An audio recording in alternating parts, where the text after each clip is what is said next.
Assalamu alaikum, my brothers and sisters. Intoxicants, as you know, are prohibited to consume in Islam. We're not allowed to consume anything that intoxicates in large quantities, even if the consumption was a small quantity of it. Because the Prophet ﷺ says, "Ma askara kathiruhu faqaliluhu haram." That which a lot of it intoxicates, then even a little bit of it is prohibited to consume. That is the consumption. So people sometimes ask about alcohol in sanitizers, alcohol in perfumes and in some cosmetics and so on. What about that? Let's understand something. There are several rulings regarding alcohol, but the term alcohol is a very broad English term that includes the Arabic term khamr and much more than khamr. So what is khamr? It is generally referred to the wines that are produced from the fermentation process of either grapes or dates or apples, etc. So if you have a wine, if you have a beer, if you have something that intoxicates, a drink that was made by fermentation of the grapes and the dates and the apples, according to some scholars, then it's not only the consumption that is prohibited, but it is beyond the consumption because it is considered najis. Najis means impure to touch. So if you were to have wine poured all over you, it is impure. It can never ever be pure, even if it was to be put into a sanitizer as a wine. Remember this. So the wines, the beers, they are not only prohibited to consume, but they are impure to touch as well. Let me explain these two. One is haram and halal, and the other is najis and tahir. So when it comes to the wines that are from a fermentation process, they are both najis, which means impure to touch, and haram, which means prohibited to consume. You get it? If the alcohol was produced through a synthetic means in a laboratory, and usually it's, colorless, subhanallah, that is haram to consume because of the intoxicating factor, but it is pure to touch. So pure that in fact it is a disinfectant, and it is used to disinfect, to remove impurity from the body.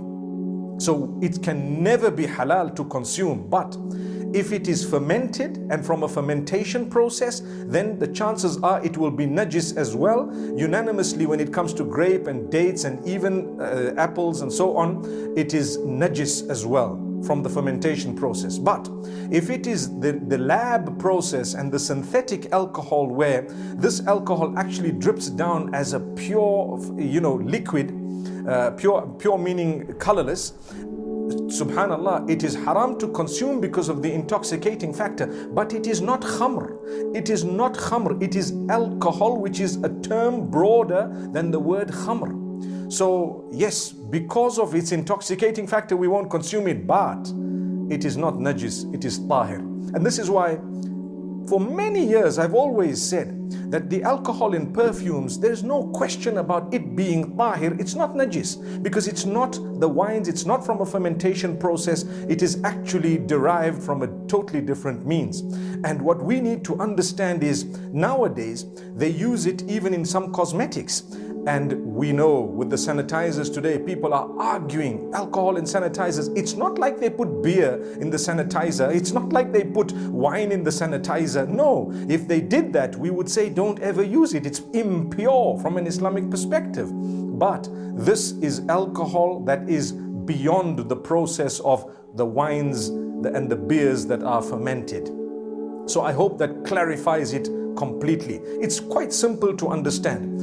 The alcohol they use in the swabs, the alcohol that they use in the perfumes or in the sanitizers, in the cosmetics, is not the najis fermented wines or beers. Let's get that straight. So therefore, if it is intoxicating, and it is, although it's very dangerous to consume that pure alcohol from a lab process, it probably would burn your insides. But some people mix it with other liquids and then consume it. It is still totally prohibited to consume. But when it comes to touching it, when it comes to the tahara and najasa, it is tahir. There are so many things in Islam that are haram to consume but tahir to touch. I mean, you want to consume, let's look at plastic for example. Because it's harmful to the body, it's haram to consume, but it's halal to touch. You can touch it, it's tahir, it's pure. And there are certain things, when they are najis, they will always be impure to eat.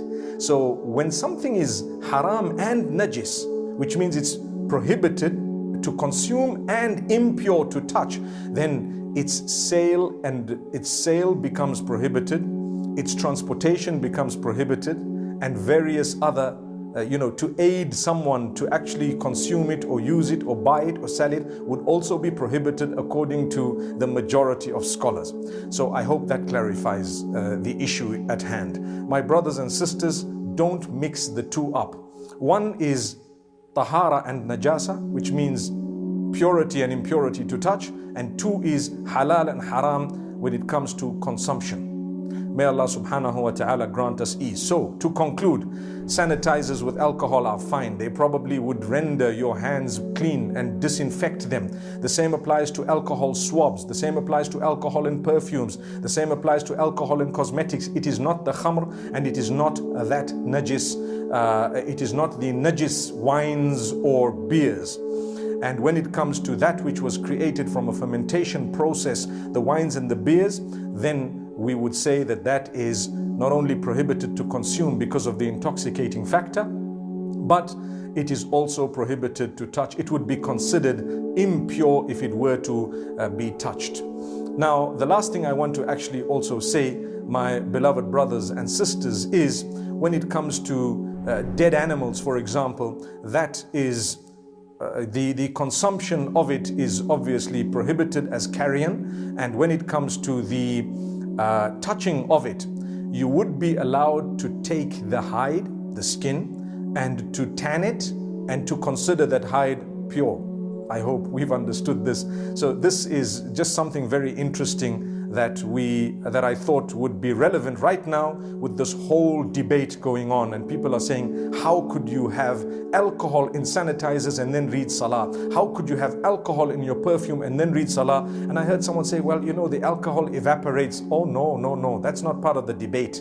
Even if it doesn't, it is actually tahir but haram to consume.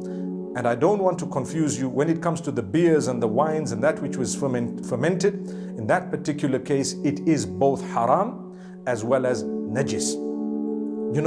The example of alcohol, the example of vinegar is given as well, where there is a time in the processing of vinegar when it is alcohol, and beyond that it is processed further, so the intoxicating factor departs and it becomes vinegar. So this is why the vinegar sometimes, in the process of it, you will find it is alcoholic at some point. If there is an intoxicating factor and it has not yet been fully processed, it would still be prohibited to consume.